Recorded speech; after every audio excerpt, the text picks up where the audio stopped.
સુરત શહેર cyber crime cell દ્વારા cyber slavery વિષય પર માઇક્રોવેબ સિરીઝ અને સાયબર અવેરનેસ ડ્રામાનું ભવ્ય લોન્ચિંગ। સુરત શહેરમાં વધતા જતા સાયબર ક્રાઇમ અને ફ્રોડના બનાવોને ધ્યાનમાં રાખીને લોકોમાં જાગૃતિ લાવવા સુરત શહેર પોલીસ દ્વારા મહત્વપૂર્ણ પહેલ કરવામાં આવી છે। સુરત શહેર સાયબર ક્રાઇમ સેલ દ્વારા સાયબર સ્લેવરી વિષય પર આધારિત મ્યાનમાર ફાઇલ નામની માઇક્રોવેબ સિરીઝ અને સાયબર અવેરનેસ ડ્રામાનું નિર્માણ કરવામાં આવ્યું છે। આ પ્રોજેક્ટનું launching south Gujarat information technologist association સીતાના સહયોગથી હુભારમાં સ્થિત ઓડિટોરિયમ ખાતે કરવામાં આવ્યું હતું। કાર્યક્રમમાં સુરત શહેર પોલીસ કમિશનર અનુપમસિંહ ગેહલોત દ્વારા વિધિવત રીતે લોન્ચિંગ કરવામાં આવ્યું।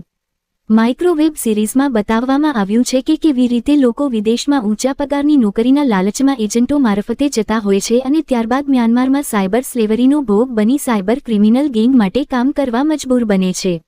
જ્યારે સાયબર અવેરનેસ ડ્રામામાં ઇન્વેસ્ટમેન્ટ ફ્રોડ અને એપીકે ફાઇલ ફ્રોડ જેવી ઠગાઈની મોડસ ઓપરેન્ડી અંગે વિગતવાર સમજાવવામાં આવ્યું છે, જેથી સામાન્ય નાગરિકો આવી છેતરપિંડીથી બચી શકે। કાર્યક્રમ દરમિયાન તેરા તુજકો અર્પણ અભિયાન અંતર્ગત સાયબર ફ્રોડનો ભોગ બનેલા ફરિયાદીઓને કુલ રૂ23,14,542ના ચેકનું વિતરણ પણ કરવામાં આવ્યું હતું।